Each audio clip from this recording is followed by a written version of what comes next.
Hi friends, இன்றைக்கான வீடியோவில் நம்ம என்ன பார்க்க போகிறோம்னா, இந்த கோழி குஞ்சு எதுக்கு கையில் வச்சுருக்கேன்னு நீங்கள் கேட்கலாம்.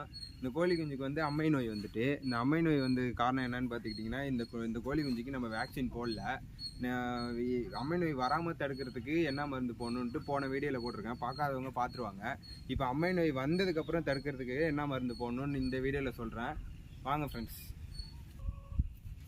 இப்போ வந்து 2 பொருள் தேவைப்படுது. இப்போ அம்மை நோய் வராமல் தடுக்கிறதுக்கு ஒன்று வந்து மஞ்சத்தூள், ஒன்று வந்து தேங்காய் எண்ணெய். இப்போ வந்து ரெண்டுத்தையும் மிக்ஸ் பண்ணி நம்ம கோழியோட ஃபேஸில் தான் அப்ளை பண்ணணும். ஃபஸ்ட்டு ஒரு பவுல் எடுத்துக்கலாம். அதில் கொஞ்சமாக மஞ்சத்தூள் போட்டுக்கலாம். ஒரு கோழின்றதுனால நான் கொஞ்சம் தான் யூஸ் பண்ணுறேன். நீங்கள் எத்தனை கோழிக்கு வந்திருக்கோ அதுக்கு தகுந்த மாதிரி போடுங்க. ஒரு தேங்காய் எண்ணெய் கொஞ்சமாக அப்ளை பண்ணிக்கலாம். ஃப்ரெண்ட்ஸ், இப்போ கலந்தாச்சு. நம்ம கோழிக்கு இப்போ அப்ளை பண்ணிக்கலாம்.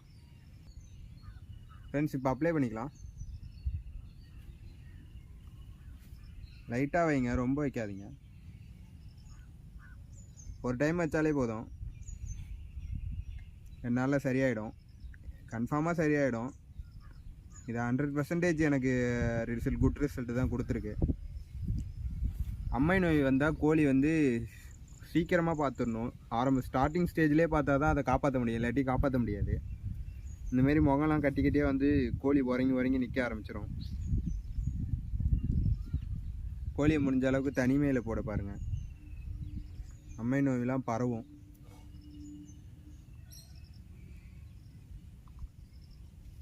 முடிஞ்ச அளவுக்கு காயத்தை மறைக்கிற மாரி அப்ளை பண்ணுங்கள்.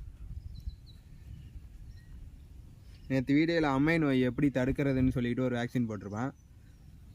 அந்த வீடியோ பார்க்காதவங்க போய் பார்த்துருவாங்க. ஓகே ஃப்ரெண்ட்ஸ், இப்போ அப்ளை பண்ணியாச்சு. Thank you friends. இந்த வீடியோ பிடிச்சிருந்துச்சா ஒரு லைக் அண்ட் ஷேர், சப்ஸ்கிரைப் பண்ணுங்கள். Thank you friends.